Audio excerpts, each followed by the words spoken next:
हे hi everyone, कैसे हैं आप सब। This is CA Kaushik S Agarwal, your very own KSA sir. और आज हमारे साथ में है रिया राजहंस, जिन्होंने अभी रिसेंटली सितंबर 25 के अपने एग्जाम्स में अपना सीए फाउंडेशन का जो एग्जाम है वो क्लियर किया है।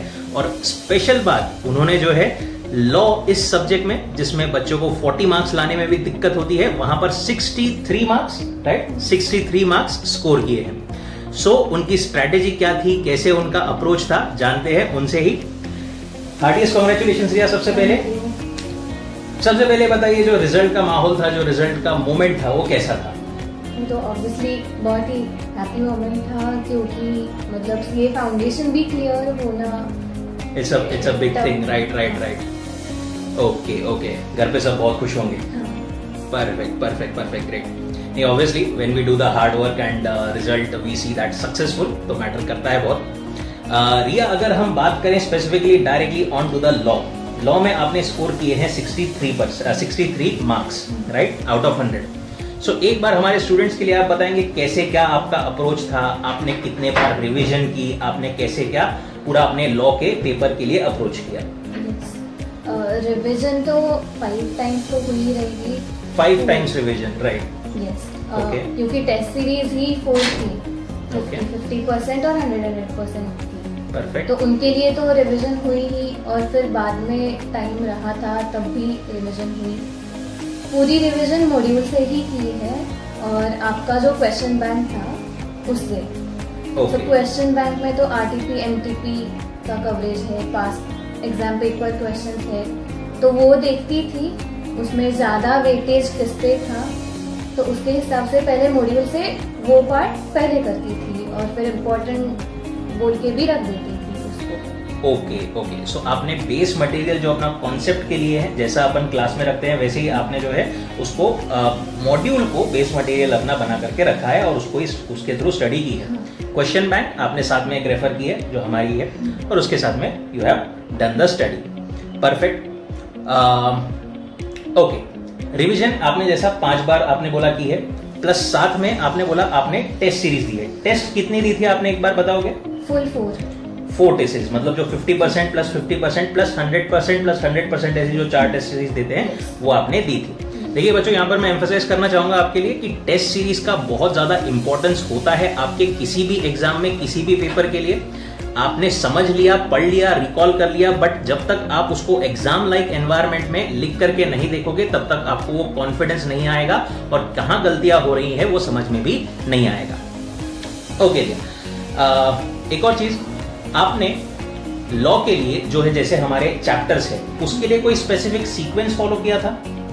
हाँ, पहले तो अब कॉन्ट्रैक्ट एक्ट तो बहुत बड़ा है, तो प्रिपेयर करते करते ही ऐसा हो जाता था कि आगे का नहीं करना है, तो आगे का पार्ट पहले करती थी, लाइक सोगा और नेगोशिएबल एक दिन पे रखा था, पार्टनरशिप और एलएलपी एक दिन पे रखा था, कॉन्ट्रैक्ट एक्ट एक दिन पे, और फिर वो पहला वाला तो कैसे भी हो जाता था, मतलब। ओके, परफेक्ट, ठीक है। दूसरी एक और चीज जो स्टूडेंट्स को बहुत ज्यादा दिक्कत आती है कि लास्ट का जो हमारा 1.5 दिन होता है, वहां पर हम पूरी तरीके से हमारा सिलेबस कैसे रिवाइज करें, क्या रिवाइज करें, आपने कैसे किया था बताइए? लास्ट दिन तक तो शॉर्टलिस्ट करके गई थी मैं कि ये मुझे थोड़ा सा डिफिकल्ट लग रहा है कि मैं ये याद नहीं कर पाऊंगी, या फिर ये याद नहीं होगा मुझे, तो वो तो पहले रिवाइज किया था, जो मार्क करके रखा था पहले से, फर्स्ट डे से जो स्टडी कर रही थी तब से। और फिर वो होने के बाद फिर आपका ही क्वेश्चन बैंक से जो इम्पोर्टेंट वाले किए थे मार्क, वो ही किए थे, तो वो हो गया था ऑलमोस्ट रिवाइज। ओके, दिक्कत नहीं आई। ओके, क्वेश्चन बैंक तो हमारा तो है ही, बट आप बाकी भी स्टूडेंट्स आप हमारा या और कहीं का भी क्वेश्चन बैंक रेफर करो। बट मेन चीज क्या है यहाँ पर, 1.5 दिन की तैयारी जो है वो 1.5 दिन में नहीं होती। 1.5 दिन की तैयारी पहले होती है आपकी 2, 3, 4 महीनों में। आपको सब चीजें मार्क करनी पड़ेगी, समझनी पड़ेगी, और बार बार उसको मतलब उसका कैटेगराइजेशन करना पड़ेगा, और आखिरी दिन में मुझे क्या क्या पढ़ना है वो आपको मार्क करके रखना पड़ेगा, क्योंकि हर एक चीज, हर एक पॉइंट पढ़ना पॉसिबल नहीं होता है 1.5 दिन में। तो वहां पर हमें क्या क्या इंपॉर्टेंट चीजें या डिफिकल्ट चीजें जो हमें पढ़नी है, देखनी है, वो हमें सब कुछ जो है मार्क करके रखना पड़ता है। राइटिंग प्रैक्टिस, घर पर टेस्ट्स के अलावा आप घर पर राइटिंग प्रैक्टिस करते थे? हाँ बिल्कुल, राइटिंग प्रैक्टिस तो चाहिए ही, एक तो स्पीड आने के लिए भी और फिर उससे पॉइंट्स ज्यादा ध्यान नहीं रहते थे। ओके, सो आप बोल रहे हो कि आप रिकॉल करने में वो चीजों को इम्पोर्टेंट, मतलब वो राइटिंग प्रैक्टिस बहुत ज्यादा आपको हेल्प करता था। रिकॉलिंग भी और स्पीड भी, बाद में टाइमिंग के साथ में मैच करके। और कैसा लॉ जैसे सब्जेक्ट में जिसमें आजकल फाउंडेशन लेवल पर भी बहुत लेंथी पेपर्स आ रहे हैं, तो वहां पर टाइम मैनेजमेंट अगेन बहुत इंपॉर्टेंट हो जाता है। यहाँ पर मैं एक और चीज बताना चाहूंगा, रिया आपने कितने मार्क्स का पेपर लिखा था? 100, सिर्फ 3 मार्क्स का ही छूटा था। Point to be noted students, paper आपको ट्राई करना है 100% लिखने का, no matter what. Always remember कि 5 average answers will fetch more marks than 3 best answers. So आपका पेपर 100 मार्क्स का होना ही चाहिए, तभी आपकी पासिंग की प्रोबेबिलिटी या अच्छे मार्क्स स्कोर करने की प्रोबेबिलिटी जो है बढ़ जाती है। 15 मिनट्स एग्जाम के जस्ट पहले जो हमको पेपर मिलता है, उसको आपने कैसे यूटिलाइज किया था? 15 मिनट्स में तो ट्राई की पूरा पेपर रीड करके हो, और फिर जब हम क्वेश्चन रीड करते हैं तब, मतलब केस स्टडी, तब जो पॉइंट्स वहाँ पे एप्लीकेबल है ऐसा हमें लगा है। कभी कभी ऐसा भी होता है कि एक से ज्यादा कॉन्सेप्ट्स एप्लीकेबल है ऐसे हमें लगता है। तो वो सारे वहाँ पे लिखती गई मैं 15 मिनट्स में। फिर सीक्वेंस सेट कर लिया, कौन सा क्वेश्चन पहले सॉल्व करना है, कौन सा लास्ट में सॉल्व करना है।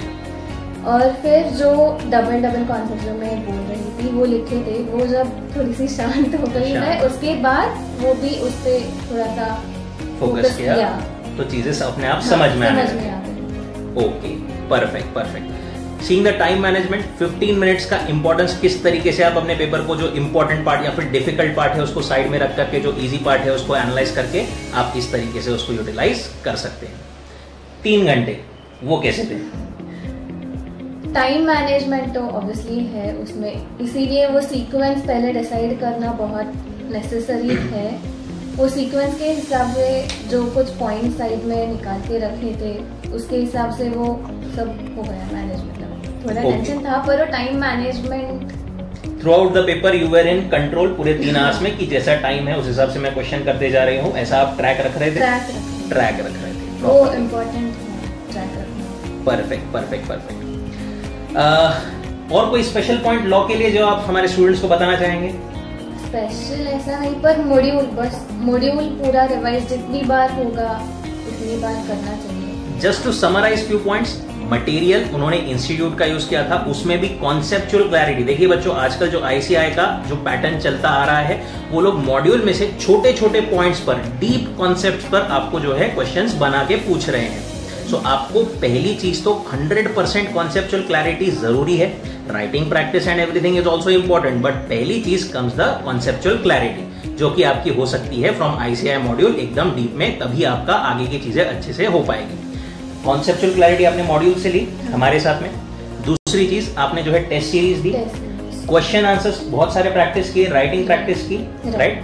टेस्ट सीरीज आपने दी, 5 टाइम्स आपने रिवीजन की, एंड अल्टीमेटली अपने 15 मिनट्स 1.5 दिन के लिए पहले से प्रिपरेशन